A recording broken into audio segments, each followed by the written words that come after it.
مفتی نوید عباسی صاحب، میں چاہ رہا ہوں اب بات کو نا تھوڑا ہم فتح مکہ کے جو فضائل ہیں نا ان کی طرف آنا شروع ہو جائے. دیکھیں یہ بڑی بات ہے. ابھی حضرت یوسف علیہ السلام کے حوالے سے بات ہوئی, وہی جو میں ایک بات کر رہا تھا, یہ جو معاف کرنے والا سلسلہ ہے, اللہ اللہ اللہ اللہ, کیا یار شیوا ہے مسلمانوں کا یار. نحمد نصلی علی رسولہ الکریم، اما بعد.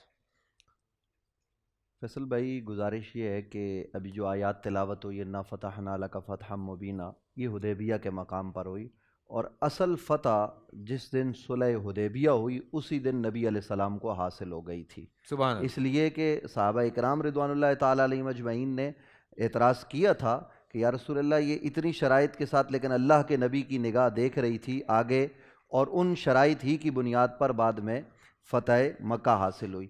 تو قبلہ شہیدی صاحب نے جو باتیں کی ان میں ایک بات یہ فرمائی ہے کہ صحابہ اکرام رضوان اللہ تعالیٰ علیہم اجمعین کو بھی نہیں پتہ تھا نبی علیہ السلام جب لشکر لے کر روانہ ہوئے تو یہ بات جنگ کی تیاری کی، تو یہ بات قرآن کے خلاف ہے، اس لیے کہ قرآن مجید فرقان حمید نے کہا لا تتخذوا عدوی وعدوکم اولیاء تلقون الیہم بالمودۃ. یہ قرآن ہے. حضرت حاطب ابن ابی بلتہ نے خط لکھا، ایک خاتون آئی ہوئی تھی اس کے حوالے کیا، اور اس میں لکھا کہ نبی علیہ السلام عنقریب ایک بڑا لشکر لے کر روانہ ہونے والے ہیں اور اپنی حفاظت کر لو. تو اس کی خبر نبی علیہ السلام کو ہو گئی. نبی علیہ السلام نے حضرت مولا کائنات کو اور ایک اور صحابی کو روانہ کیا. اس خاتون کو ایک مقام پر پکڑا گیا اور ان کے سر کے بالوں سے وہ خط برآمد ہوا اور نبی اکرم صلی اللہ علیہ وسلم کے پاس پیش کیا گیا. حضرت فاروق اعظم جیسے جلیل القدر صحابی رسول نے نبی علیہ السلام سے کہا یا رسول اللہ اس کا سر تن سے جدا کر دیتے ہیں. حضور نے فرمایا نہیں، نہ اس کو منافق کہو، نہ اس کے خلاف کوئی بات کرو، یہ بدری ہے، اور اللہ نے اس کو معاف کر دیا ہے. قرآن مجید فرقان حمید کی آیتیں نازل ہوئی تو اس سے یہ پتہ چلتا ہے کہ یہ مشورہ حضرت ابو بکر سے بھی تھا، حضرت عمر سے بھی تھا، حضرت مولا کائنات سے بھی تھا، حضرت حاطب ابن ابی بلتہ سے تھا، اور میرا وجدان یہ کہتا ہے کہ حضرات اصحاب بدر سب کے ساتھ نبی علیہ السلام نے یہ مشورہ کیا تھا. میں تھوڑا سا اصلاح کر دوں، غلط فہمی پیدا ہوئی اس کی میں اصلاح کر دوں. دیکھیں چونکہ غلط فہمی پیدا ہونا وہ دور تک جاتی ہے. میں نے جو عرض کیا، جب انہوں نے مشرکین قریش نے معاہدہ توڑا، اس کی خبر نبی کریم کو ملی، باقی کسی کو خبر نہیں تھی.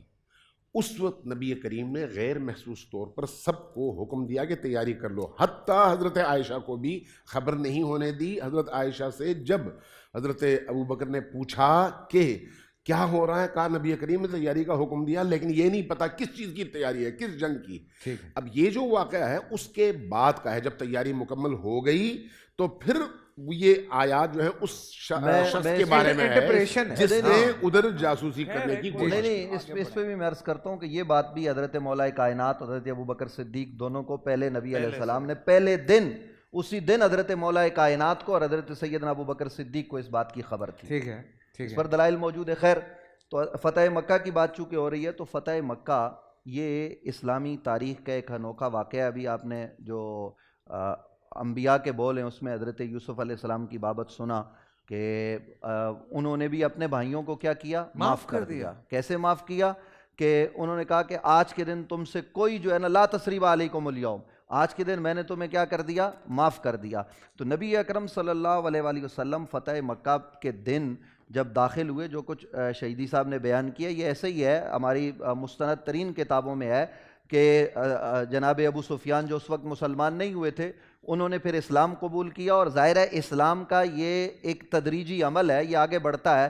اور مکہ مکرمہ میں جو نبی علیہ السلام نے کہا نا کہ ابو سفیان کا گھر دارالامن ہے، اس کی وجہ اعزاز ہو سکتا ہے، لیکن کبھی وہ ابتدائی زمانے میں نبی علیہ السلام کے پیچھے نوجوان مکہ کے اوباش پتھر لے کے نکلے تھے، تو ایک دن ابو سفیان نے نبی علیہ السلام کو اپنے گھر میں جگہ دی تھی اور ان بچوں کو بھگا دیا تھا. میرے آقا کریم صلی اللہ علیہ وسلم نے اس احسان کا بدلہ بھی یہ دیا کہ آج پورے مکہ کے فتح ہونے کا دن ہے، 10,000 کا اس مسلمانوں کا لشکر، اور مکہ والے سارے دیکھ رہے ہیں. جہاں نبی علیہ السلام یہ فرما رہے ہیں جو کعبے میں آ گیا امن میں آ گیا، جس نے گھر کا دروازہ بند کر دیا وہ امن میں آ گیا، جو ابو سفیان کے گھر میں آ گیا وہ امن میں آ گیا.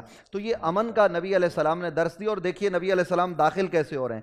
جس سواری پر حضور سوار ہیں وہاں آپ کے ساتھ ابو بکر و عمر، علی اور عباس نہیں ہیں، نبی علیہ السلام کے ساتھ وہ پسے ہوئے لوگوں میں سے جن کو مکہ والے کچھ نہیں سمجھتے تھے، یعنی غلام، ان میں سے حضرت اسامہ حضور کے ساتھ ہیں، اور آقا کریم صلی اللہ علیہ وسلم نے اسامہ کو ساتھ بٹھا کے یہ درس دیا ہے کہ تم انہیں حقیر سمجھتے ہو، میں انہیں اپنی جان سمجھتا ہوں۔ حضور نے انہیں اپنے ساتھ رکھا، اور نبی علیہ السلام کا سر انور آج فاتح داخل ہوتے ہیں، سروں کے سر کاٹ دیے جاتے ہیں۔ آج جو کچھ افغانستان میں ہوا تورا بورا میں، آج جو کچھ دنیا میں ہو رہا ہے، یا اس سے پہلے ہیروشیما ناگاساکی پر ہوا، یہ ظلم بربریت کی داستانیں آپ کو پہلے بھی نظر آئیں گی، لیکن کریم آقا داخل ہوئے۔ جو جان کے دشمن تھے ان کے شہر میں جب داخل ہو رہے تھے، وہ شہر حضور کا بھی تھا، تو حضور کا سر اللہ کی بارگاہ میں جھکے جا رہا تھا، اور یہاں تک کہ اونٹنی کے ساتھ لگ رہا تھا۔ نبی علیہ السلام اس حال میں داخل ہوئے، سب کو معاف کیا، لیکن فیصل قریشی صاحب، صحیح الاسناد روایات ہمارے پاس موجود ہیں، یہ آخری بات ہے میری، پھر دیگر علماء بات کریں گے۔ جب نبی علیہ السلام کے پاس یہ خبر آئی کہ یا رسول اللہ صلی اللہ علیہ وسلم، یہ صحیح بخاری پڑھ رہا ہوں، یا رسول اللہ صلی اللہ علیہ وسلم آپ نے کہا سب کو معاف کر دیں، تو ہم نے تو سب کو معاف کر دیا سوائے ان چند اوباش لوگوں کے جو حضرت خالد کے مقابل آئے تھے۔ خالد نے ان کا کام تمام کیا، ظاہر ہے وہ مقابلے میں آئے، باقی کسی کو کچھ نہیں کہا گیا۔ اس موقع پر جب صحابہ نے کہا یا رسول اللہ، ایک شخص ابن خطل وہ کعبے کے پردے کے ساتھ لپٹا ہوا، اس کا کیا حکم ہے؟ کیونکہ صحابہ یہ جانتے تھے کہ رسول خدا صلی اللہ علیہ وسلم نے سب کو معاف کیا، یہ صحابہ کے علم میں تھا کہ ایسے لوگوں کے لیے معافی نہیں ہو سکتی، تو نبی اکرم صلی اللہ علیہ وسلم نے فرمایا جہاں پاؤ اسے قتل کو کر دو۔ اس گستاخ کو وہاں پر قتل کیا گیا، اور نبی علیہ السلام نے جو معافیاں دی ہیں نا، فیصل قریشی صاحب صرف ایک سیکنڈ میں بات مکمل کر رہا ہوں اپنی، مجھے اس میں ایک اس پوری بات میں ایک چھوٹی سی بات مجھے آپ کلیئر کر دیں۔